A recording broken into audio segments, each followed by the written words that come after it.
Hello dear students, I am back with a new video for all of you.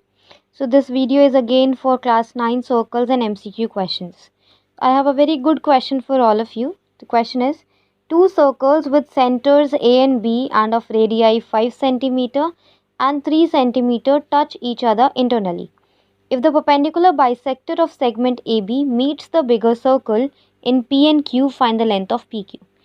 अब this is just the reading of the question. I know you all are not able to understand it. कुछ समझ ही नहीं आया, सिर्फ मैंने read कर दिया है.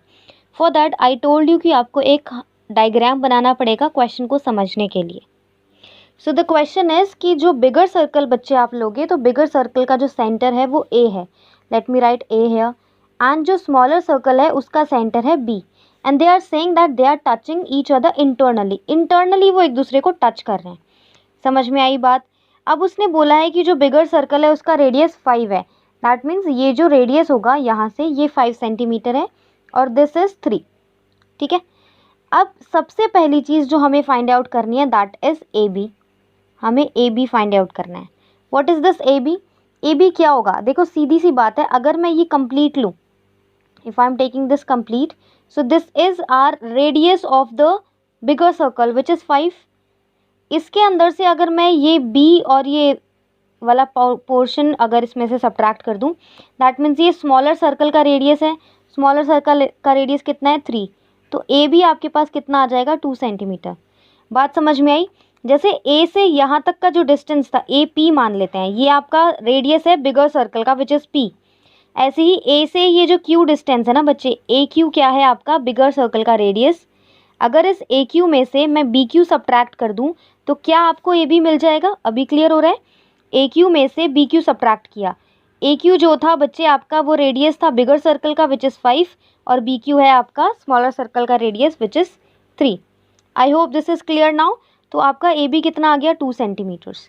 क्वेश्चन को आगे बढ़ते हैं. क्वेश्चन में लिखा है, if the perpendicular bisector of segment A B का अगर परपेंडिकुलर बाइसेक्टर है, मतलब यहाँ पे वो इक्वल पार्ट में डिवाइड कर रहा है. ठीक है. Meets the bigger circle in P, यानी ये बिगर सर्कल को कहाँ पे मीट करता है इसका परपेंडिकुलर बाइसेक्टर? बिगर सर्कल को पी पे मीट करता है एंड क्यू, और क्यू पे मीट करता है. That means this point is Q. ये जो परपेंडिकुलर बाइसेक्टर है वो है ए बी का. दैट मीन्स अगर मैं यहाँ पे एक पॉइंट मान लूँ फॉर एग्जाम्पल सी, तो ये ए सी बी सी के इक्वल है क्योंकि ये परपेंडिकुलर बाइसेक्टर है ना. देखो P Q is, let me just take it dash here, यहाँ इसको डैश मान लेते हैं जो हमने अभी ये लिया था. ठीक है. So P Q is perpendicular bisector of A B which will give you A C is equals to B C. अब ए सी बी सी के इक्वल है, यानी ये ए बी का हाफ है ना. ए बी अभी कितना फाइंड आउट किया था हमने? 2. तो 2 का हाफ कितना होगा? 1. That means A C is equals to B C is equals to 1 centimetres. दोनों का लेंथ कितना हो गया? 1 सेंटीमीटर्स. अब आगे क्वेश्चन को देखते हैं. Students, if I M joining this 2 point, अगर मैं इसको जॉइन कर दूं तो मुझे एक ट्राइंगल मिल रहा है. ये परपेंडिकुलर बाइसेक्टर था तो यहाँ पे 90 डिग्री फॉर्म होगा. तो आपको एक ट्राइंगल मिला, कौन सा? In triangle A C P. एक ए सी बी ट्राइंगल मिल रहा है आपको. ए सी बी ट्राइंगल के अंदर ये 90 है, ये पी सी है. अगर आपने पी सी फाइंड आउट कर लिया तो आप length of P Q find out कर सकते हो. पी सी का डबल पी क्यू हो जाएगा ना. अगर इस ए सी पी ट्राइंगल में ए पी क्या है बच्चे? रेडियस है. तो this is hypotenuse only. Pythagoras हम लगाएंगे. Hypotenuse square is equals to perpendicular square plus base square.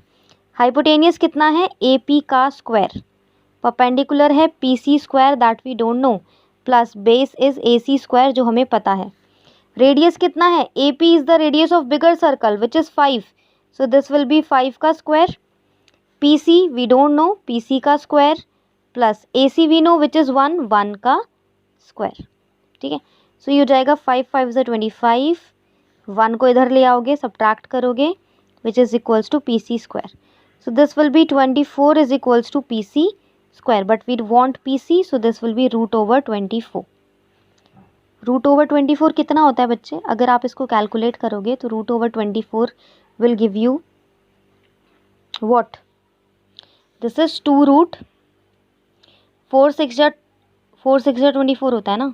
तो 4 को बाहर लेके जाओगे तो 2 बना, रूट के अंदर 6 ही रहा. 6 ही रहा, 2√6 will be your PC. What we want? We want PQ.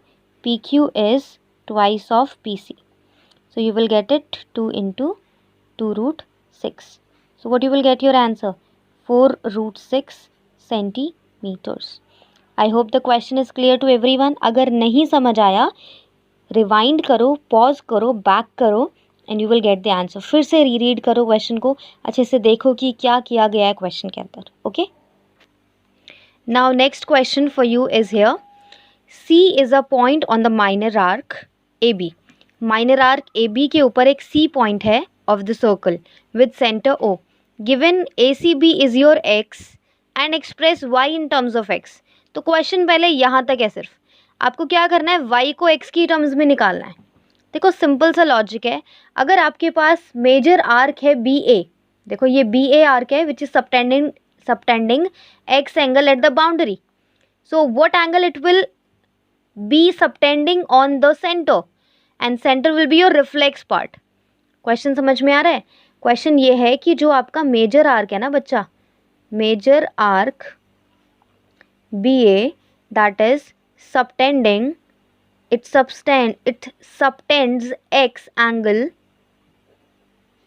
at a point on the boundary, है ना, ऑफ द सर्कल. सर्कल की बाउंड्री पे ये X एंगल सबटेंड कर रही है ना. BA आर्क जो है वो बाउंड्री पे X एंगल सबटेंड कर रही है. तो बच्चे ये सेंटर पे कितना सबटेंड करेगी? तो angle subtended, this must be your reflex ना. Reflex angle AOB will be twice the angle subtended on the boundary. Subtended on boundary is X, तो it is twice X. Is that clear?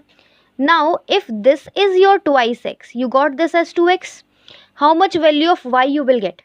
You can see that this Y is 360 minus ना. Is that clear? Reflex of AOB actual में है क्या? 360 में से अगर मैं Y subtract करूं तो you will get this reflex angle. पूरा 360 है, 360 में से Y माइनस करूं तो रिफ्लेक्स एंगल मिल जाएगा. रिफ्लेक्स एंगल 2X अभी फाइंड आउट किया. तो Y की जो वैल्यू आप फाइंड आउट कर रहे हो दैट इज़ व्हाट, 360 को अगर मैंने इसको ट्रांसपोज किया तो Y की value is equals to 360 minus 2X. तो जो फर्स्ट पार्ट था क्वेश्चन का दैट इज़ डन. ये क्वेश्चन बच्चे दो क्वेश्चन से मिलके एक ही क्वेश्चन बना दिया गया है. ठीक है, कई बार क्वेश्चन सिर्फ यहाँ तक पूछा जाता है that express Y in terms of X, तो वहाँ पे आपका क्वेश्चन यहाँ पे फिनिश होता है. लेकिन इसी क्वेश्चन में आपको बोला है कि X बताओ जब ACBO आपका पैरेललोग्राम है. अब नेक्स्ट कंडीशन है आपकी कि since ACBO is a parallelogram. अगर भाई ACBO पैरेललोग्राम है तो पैरेललोग्राम की क्या एक कंडीशन होती है, that opposite sides of opposite angles of parallelogram are equal, therefore X is equals to Y. ठीक है भाई, X की जगह X ही रखेंगे, Y की वैल्यू पुट कर देंगे. This is 360 minus 2X. 2X को ट्रांसपोज करो, X plus 2X is equals to 360 degree. X plus 2X is 3X is equals to 360. छोटे बच्चों की तरह I am telling you. So X is equals to 360 से 3 divide किया, 3 1 ज़ा 2 ज़ा 0. What is the value of X that you are getting? It is 120 degree. Now your question is complete here. Got it? We just found out X. हमने X की value find out की जब ACBO आपका क्या था, parallelogram था. Is it clear? बहुत ही interesting, easy और अच्छा क्वेश्चन है. तो काइंडली अंडरस्टैंड, जो भी क्वेश्चन मैं आपको बताती हूँ ना सिलेक्टेड क्वेश्चन होते हैं. देखो नॉर्मल क्वेश्चन है कि एंगल सबटेंड कर रहा है बाउंड्री पे या सेंटर पे, तो वो नॉर्मल क्वेश्चंस आप कर सकते हो विद योर थ्योरम्स. लेकिन ये कुछ रिलेटेड, कुछ selected questions that I am telling you, तो these are so much important, so do understand them. So here we have the next question which is if O is the centre of a circle. एक circle है जिसका centre है O and the radius of the circle is R. Let AB is the chord. In the question it is given AB is the chord of the circle. ठीक है, AB chord दिया है which is at the distance of R by 2. That means यहाँ से यहाँ तक का जो distance है वो R by 2 है. ठीक है, और ये जो radius भी दिया है ना आपको, ये R दिया है. Then find angle BAO. That means we need to find out this BAO. Let me take it as M. अगर मैं इसे एक्सटेंड करूँ तो बताओ, अगर मैंने इसको n पॉइंट मान लिया तो ON तो रेडियस हो गया भाई. If ON is radius, that means ON is equals to R. OM is given to me to as R by 2. Can I say that MN is also equals to R by 2? बच्चे पूरा R है, ये इतना R by 2 है, तो ये बचा कितना? This is just R minus R by 2. R minus R by 2 कितना होता है? 2R minus R, this R by 2. So ये भी कितना हो गया? This MN is also R by 2. बहुत बढ़िया. If I am joining this AN, अगर मैंने AN को join कर दिया and you know कि perpendicular distance तो यहाँ पे perpendicular ही draw करता है दोनों तरफ. Let me just take these two triangles. In triangle AMO and triangle ANM. यहाँ से अगर आपको दिख रहा है तो OM जो है वो MN के इक्वल है. OM MN इक्वल है, सेम मेजर है दोनों का, है ना? ठीक है. देन मुझे यहाँ से दिख रहा है कि angle OMA is equals to angle NMA, each 90 degree. NMA और OMA दोनों ही 90 डिग्री के हैं, तो each 90 degree. Then you can see that AM is equals to AM common. They both are common in both the triangles.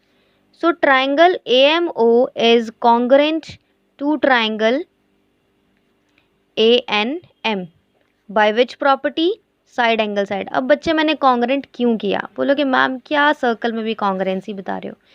But still बच्चे congruent करने से आपका question ये 10 सेकेंड्स का हो जाता है. ये तो सब मैंने लिख दिया. अब आपके मल्टीपल चॉइस क्वेश्चन आएंगे, आप ये सब लिखोगे नहीं, आप डायरेक्ट करोगे that this is equals to this R by 2 बिल्कुल सेम है, कॉमन है दोनों 90, ऐसे हो गया भाई कॉन्ग्रेंट. इक्वल क्या करना था? इक्वल हमें करना है that OA is equals to AN. OA R है, AN कितना हो जाएगा? R, which is equals to R by CPCT, corresponding part of congruent triangles. R करने का मोटिव क्या है? देखो OAR हो गया, ANR हो गया, ONR हो गया, पूरा triangle equilateral. Triangle OAN is equilateral. If it is equilateral, then what you will get? You will get this as your 60 degree. This is also 60, this is also 60, this is also 60. But I am taking this as 60 only. ठीक है, मैंने AON को 60 लिख दिया. Angle AON is equals to 60 degree, being an equilateral triangle. If you see in your triangle, which triangle I'm talking about, triangle OAM, you will have your angle O as 60. You have your angle M as 90 degree. Can you find your angle A from here? And this A is none other than angle BAO that we need to find out. Use angle sum property my children. Angle sum property आप लोग use करोगे, you will get this is 60 plus 90, 60 plus 90 plus angle BAO will give you 180 degree using ASP. This is equals to what? 9 or 6, 15, 150 degree. 150 degree plus angle BAO is equals to 180. So your angle BAO will be equals to 180 minus 150 is 30 degree. Yes, we'll get our answer, and that is your C option, correct. Got the answer? The question is very much important. Kindly listen to the question again, and it is very much easy also. Okay, so keep on watching my videos. Do like, subscribe the channel, share the videos, do comment it also, and have fun, enjoy maths. It's very nice and it's a very good subject. You just enjoy it in a flow, you all can do it. I hope you all understood all the 3 questions. I will be giving you more of the videos and more of the other concepts as well. So till then, take care everybody. Goodbye, have a good day.